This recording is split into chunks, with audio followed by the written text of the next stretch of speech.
Hello, I'm Karen Rawls, Social Investment Manager at Chevron. Welcome to the Chevron FAB STEM Fellowship podcast. Chevron is proud to support the Chevron FAB STEM Fellowship. This one-year discovery program is designed for outstanding educators to learn, create, promote innovative and inclusive programs that teach STEM using digital fabrication. Participants in the fellowship program receive a $10,000 stipend to travel to a Chevron FAB Lab and another worldwide lab of their choice. This initiative is part of Chevron's partnership with the FAB Foundation, which aims to foster innovation, inclusivity in STEM education, and community empowerment. Over the years, Chevron and the FAB Foundation have collaborated on numerous initiatives to bring cutting-edge STEM education to underserved communities. We provide resources, training, and support educators, students, and communities at large. So join me in celebrating the achievements of the past Chevron FAB STEM Fellows who have demonstrated excellence in education and innovations. These fellows have made significant contributions to their communities and inspired the next generation of innovators. To learn more about the Chevron FAB Fellowships, please visit the fabfoundation.org website. Hi, I'm Angel Johnson. I'm from Fab Lab Miami. I am one of the Chevron STEM Fellowships for the 2024. I work in the inner city area of Miami, and I provide hands-on STEM activities for students and community members in the area. My Fab Lab focus on hands-on STEM activities just to get kids excited about pursuing a career in STEM as well. Hello, Angel. It's so nice to have you here. My name is Carolina Becker. I'm originally from Brazil, but I've been living in Geneva. It's been 10 years. And I work in the Onl'Fait Fab Lab here, the only Fab Lab in Geneva so far. We work with the basic machines from a Fab Lab and some others that we were able to acquire. We work closely to professional schools, vocational training here in Geneva. And we are also associated to international projects with the European Commission, for example, and some other types of collaboration with professionals and the community as well. Okay, all right. So, talking about digital fabrication, Fab Labs, Angel, what does this intersection look like in your experience, makerspaces and education? I love the fact that we have a lot in common, that we can actually start working with some of the universities and some of the schools and introduce them to the digital fabrication that they normally wouldn't have the opportunity to experience. Well, exactly. Here in Geneva, we have the same mindset because we see that in schools, even in some universities or high education programs, they don't have access to some of the machines that we can provide or some of the knowledge and the experience we can have in a Fab Lab. So we try also to build this bridge between informal and formal education by bringing this knowledge and this experience to the table. And in your view, in your point of view, what do you think that works and doesn't work or couldn't work between these two worlds? I think what works well for you guys is the vocational training that you guys do. That is actually something I'm looking to actually start myself. So I love to actually get a chance to see it in action. So it doesn't work for me, but I'm looking forward to actually putting that in motion so that I can have that as well.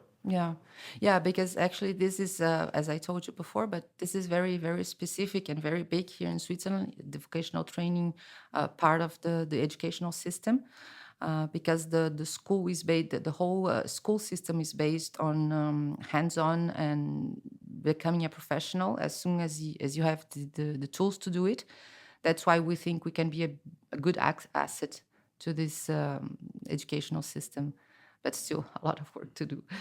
And as you said, that you're still not going on that, but what would you need to happen to make this intersection more impactful or more visible with your Fab Lab?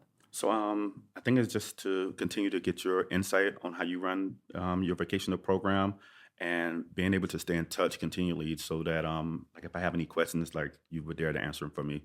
So that'll be like very helpful for me. But with a big pleasure, we will do that because we also have a lot to learn. you were telling us about the community engagement. We are very keen to actually improve that side in our lab. And which brings me to the next question: how do you reach new learners and with specific needs or that are not sometimes fully engaged in the formal school system with the STEM role models? So with me, whenever we mention Fab Lab in Miami, it's a new concept, so not everyone fully understands it. So what I like to do is partner with organizations who already have kids, and I have great community ties with a lot of the community agencies. I worked in community work for numbers of years, so reaching out to those agencies who already have the kids, so I don't have to worry about doing the recruitment, is a great benefit for me.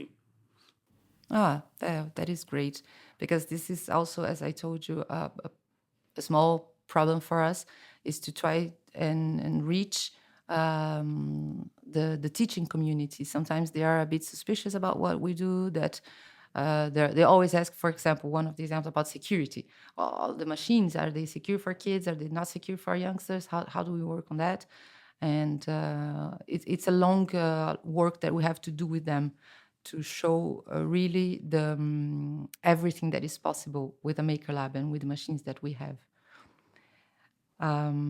So the next subject I would like to bring is, how do you get young learners excited about the STEM and deeper learning? And what is the magic you aim for creating these lessons or activities? So it's all about finding out what the kids are interested in and trying to make that fun. If we're teaching kids about coding, it's kind of hard to have a kid just sit in front of a laptop all day and inputting the codes. So what we like to do is implement things like spiral balls or drones where they can actually code it and then see the interaction afterwards. So it's really just fun, hands-on STEM activities that we provide for the students. That is a great idea, and we share the same point of view, in the sense that we think that the more practical we can get and the more into their reality, the more interested they are going to be. So if we don't talk just about theory, but we also show where they can use this knowledge and this theory, I think this is a good way. And from what you saw here, what you've been experiencing in Miami, what are the key takeaways regarding what to do and what not to do in this field? So what not to do is stay in silos. So I think it's okay to actually reach out. Don't be afraid to ask for help when you need help. I think that is a really big key for what we need to do if you want to be successful. Yeah, we have the same approach here. For example, the place we are right now is one of our partners, and I think this is really important, to partner with associations, organizations, with schools and general community of makers or not, to bring together the best of each and to build solid programs based on common how can I say it? Common ideas, common dreams, we can even say. And from what we've lived in the past few years, talking about the pandemic and this kind of things, what challenges are we facing in STEM education post-pandemic, and how can we create innovation models that keep students engaged and returning, in your opinion? So post-pandemic, we noticed that we have to start doing a lot of the virtual work. There's still some kids who are ready not to come back and interact with everyone else. So what we do is we send out like little STEM packages. We do like virtual lessons, just so that we can actually continue to reach out to those kids and still have them excited. So once they actually come back from the post-pandemic, they're not afraid, and then they actually have an understanding of what's going on as well. Yeah, here, what we saw happening with mostly teenagers, for example, was that they were not happy to be at home and having virtual classes, more on the side of the social interaction. But we talked to them and they said, okay, but having the classes at home, it's not a problem. It's just that they wanted to be with their friends. So we had this one idea, for example, to develop with them a CO2 captor, because it's related to what happened, to the quality of the air in the classroom.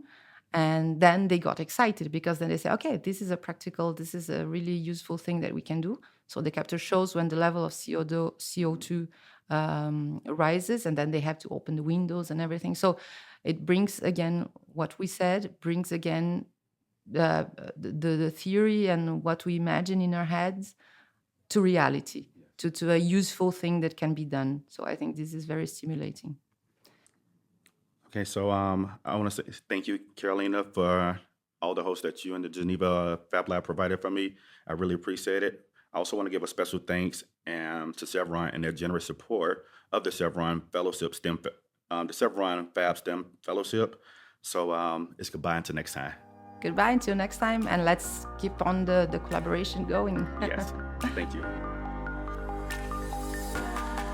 The Chevron FAB STEM Fellowship is a one-year discovery program for outstanding educators to learn about, create, and promote innovative and inclusive programs that teach STEM using digital fabrication and engage new and underrepresented student populations in STEM education and careers. The program is inspired by Chevron's social investment strategy and the Global Fab Lab network, both of which foster innovation, learning, and invention. Fab Labs, with their suite of digital fabrication tools and prototyping machines, including laser cutters, 3D printers, vinyl cutters, and milling machines, are inspiring young people across the world to learn about science, technology, engineering, and math STEM. These are safe and accessible places to play, create, learn, mentor, and invent.